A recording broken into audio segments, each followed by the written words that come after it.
Hey, what's up, Hognose fans? Thanks for tuning in to Hognose 1. So today I was scrolling Instagram like we all do and happened to notice a post a friend put up about Kevin McCurley, NERD Reptiles, Evomorph God. He had taken a bite for 8 minutes, as he said, with a snake chewing on his finger.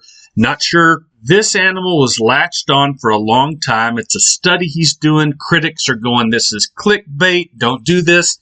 This is bad publicity. But I think as long as science is promoted, we can benefit from the information. Obviously, it's going to be an outlier. It's not going to be a common situation. There are common remedies to a bite from a hognose snake. Check out JMG's video. I think it's pinned on his Instagram, where you can take the rostrum of a hognose snake and easily detach it from your hand or finger or arm or wherever the snake accidentally would bite or out of food aggression would bite. So aside from these things, I think there are some questions we need to ask here.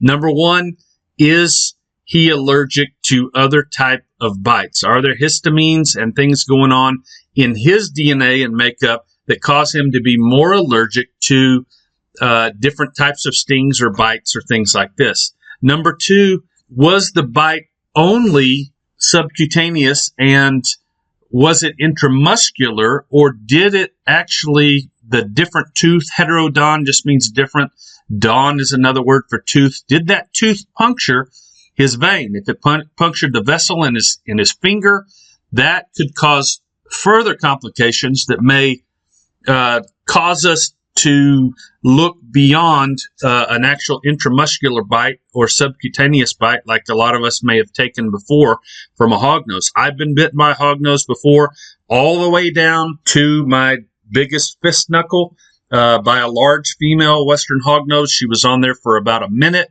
and I had localized throbbing. I had nausea. I had some pain in that area, and it just wouldn't stop bleeding. So I did the pop-top method and was able to remove her. Of course, this has been 15 years ago by a female western hognose that was straight out of the wild.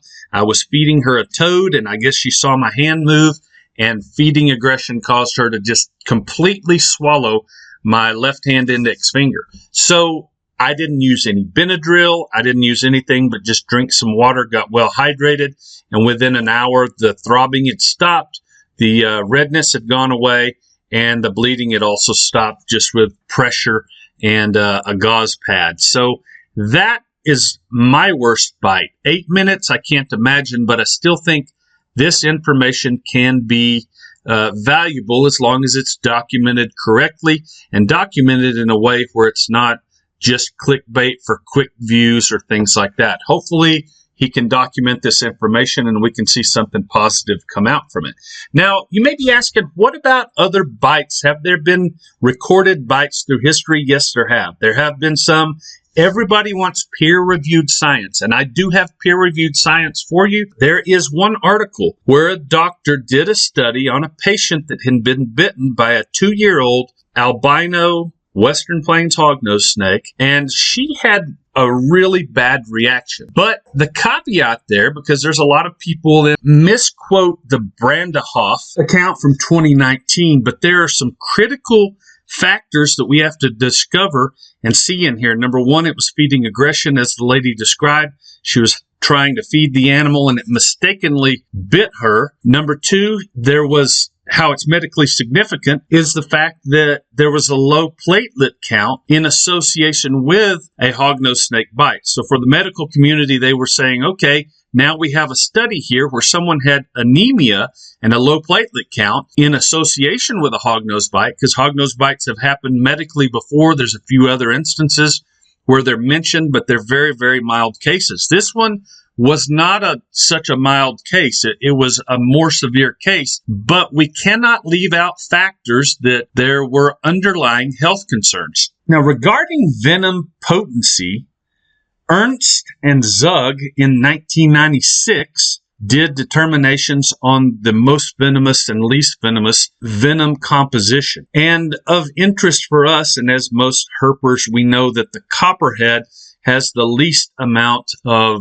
potency in a venom for any of the North American venomous species. But hognose snakes fall within that middle ground between a colubrid with nothing and a venomous species. And in their study, with some calculations, you can determine that if we convert the number of milligrams per kilogram to accommodate a 200-pound individual, the numbers show that this is equal to approximately 90 kilograms. In a very generous estimation, it can be concluded that an average yield of taipan venom in a bite is lethal for 29 people. Even the prairie rattlesnake, Crotalus viridis, considering the same sized individual with the data provided by the scientists, yields an average venom potency and yield which is enough to kill almost 2 people if left untreated. The boomslang, an African species that is considered to be the deadliest of all the rear-fanged species, still has the ability to deliver a lethal dose and potency with one bite to kill a single individual. The copperhead's toxicity,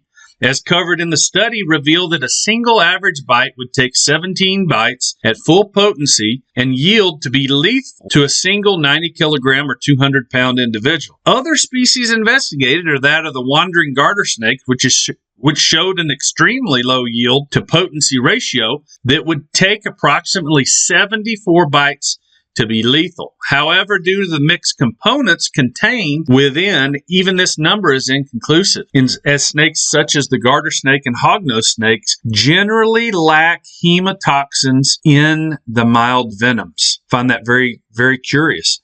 Of interest in compiling this particular group of 6 snakes, the western hognose had the least amount of toxins present, and considering the venom yield to potency ratio, revealed that it was less venomous than even the wandering garter, requiring 90 full dose bites to be lethal. So in conclusion, and let me reiterate my point over and over and over here, I hope that data is provided alongside these videos and we're not just operating on hype here with these. I hope the critics are proved wrong, that we do get some scientific data backing up the coolness of the Western Plains hognose, the docile nature, and the lack thereof of sufficient evidence against them to try to classify them in a higher bracket than they should be regarding potency. As always, drop a comment below if you've got something regarding hognose, and thank you for the likes and subscribing,